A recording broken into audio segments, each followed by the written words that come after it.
Monggo, silahkan. Saya menghargai semua pendapat dari para gubernur. Tugas saya sebagai tuan rumah hanyalah menyiapkan venue saja. Kita pastikan tamu-tamu bisa datang ke Solo dalam keadaan nyaman dan aman dan pertandingan berjalan dengan baik. Ya, urusan Israel saya kembalikan lagi ke para pimpinan ya. Ini kan Pak Ganjar juga sudah menolak terkait Silahkan. sebagai kader PDI dan juga kepala daerah. Tugas saya hanya menyiapkan venue. Keputusannya di FIFA dan PSSI. Boleh minta Ya kalau menurut saya ya gini ya, sekarang ini rame-rame FIFA soal penolakan Israel dan lain-lainnya.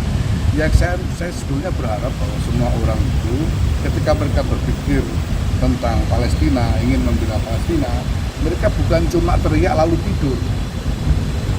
Apa yang harus dilakukan selanjutnya itu loh apa? Kemana arah dari solusi ini? Ini yang harus dipikir. Dan menurut saya kalau kita lihat bagaimana lanskap persoalan yang ada, yang pertama-tama yang harus diperkuat adalah itu tadi internasionalisme dan multilateralisme. Dan ini saya kira merupakan mandat dari proklamasi, mandat dari para bapak pendiri bangsa. Bahwa kita tidak hanya harus berpikir tentang Indonesia, kemudian berpikir secara parsial dari kepentingan kelompok-kelompok tertentu atau negara-negara tertentu saja di dunia ini, tapi harus berangkat dari kepentingan semuanya. Dan kita harus memposisikan Indonesia ini, memposisikan diri sebagai bagian dari platform internasional dan multilateral yang ada itu, yang merupakan wujud dari kepentingan bersama.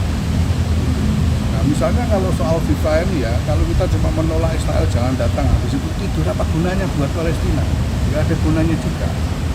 Tapi kalau kita kembangkan positioning Indonesia melalui FIFA ini, sehingga kita betul-betul punya posisi moral yang meningkat untuk terus mengartikulasikan arah dari solusi masalah Palestina, nah itu saya kira lebih konstruktif daripada sekedar protes tidur.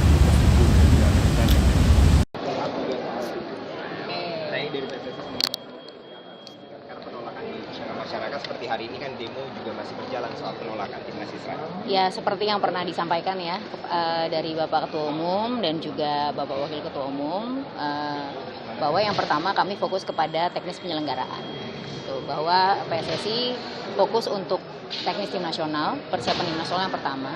Dan karena surat penunjukan U20 itu memang telah kami terima dari 2019, kemudian edisinya cancel 2021 dan menjadi 2023, ada certain dokumen untuk persiapan teknis yang harus kita persiapkan. Lapangan, venue, operation, media, promotion, event promotion, dan lain sebagainya. Services, karena nanti akan ada tim workshop dan lain-lain. Jadi untuk dari sisi PSSI kita fokus terhadap hal tersebut.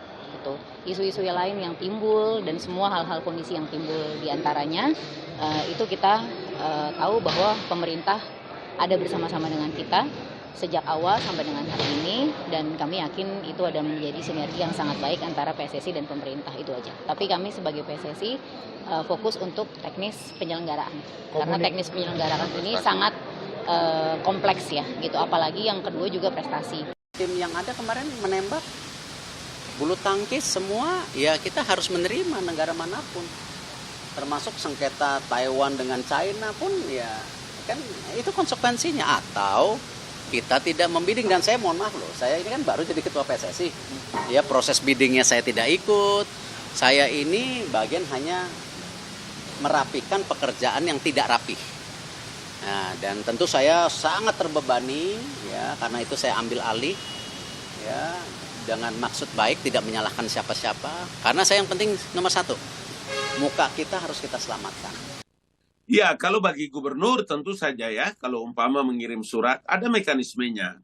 Ada mekanismenya sehingga nanti akan ditanggapi, akan dibicarakan secara internal dengan baik.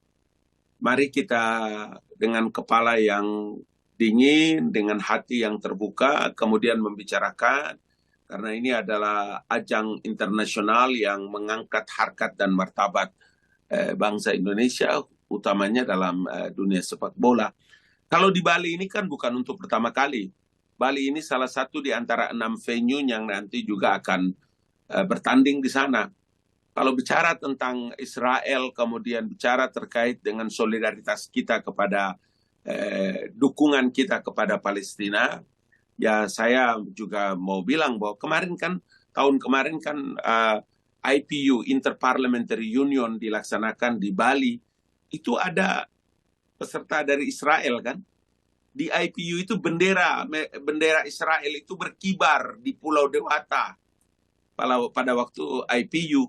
Jadi mari kita melihat hal-hal, perkara-perkara yang mendatangkan semangat nasionalisme kita, semangat kebersamaan kita, mengangkat harkat dan martabat bangsa Indonesia di forum-forum internasional seperti di IPU kemarin.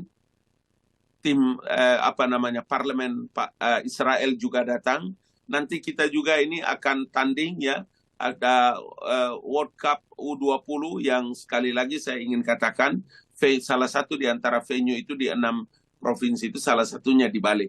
Jadi kalau nanti gubernur mengirim surat keberatan, penolakan dan lain-lain kepada pemerintah, kepada PSSI atau kepada presiden, ada mekanismenya yang akan diatur secara internal. Jadi ini masih harus ada koordinasi dan saya baru menyiapkan beberapa pihak yang akan harus segera saya kontak. Intinya begini, jadi kita tetap akan berpegang kepada komitmen kita atau bukan. Ini bukan hanya soal kebijakan, tapi karena soal undang-undang. Di dalam Undang-Undang Dasar, dalam pembukaan, bahkan alinea pertama, itu harus betul-betul dipegang. Tidak boleh ada kompromi soal itu. Itu aja. Jadi adanya penolakan, kita belum sampai di situ. Pokoknya yang jadi pegangan konstitusi. Alinea pertama. Bahwa sesungguhnya dan seterusnya itu. Ya? Oke, cukup.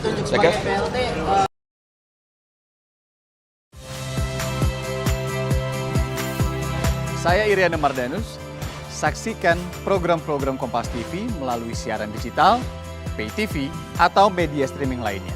Kompas TV, independen, terpercaya.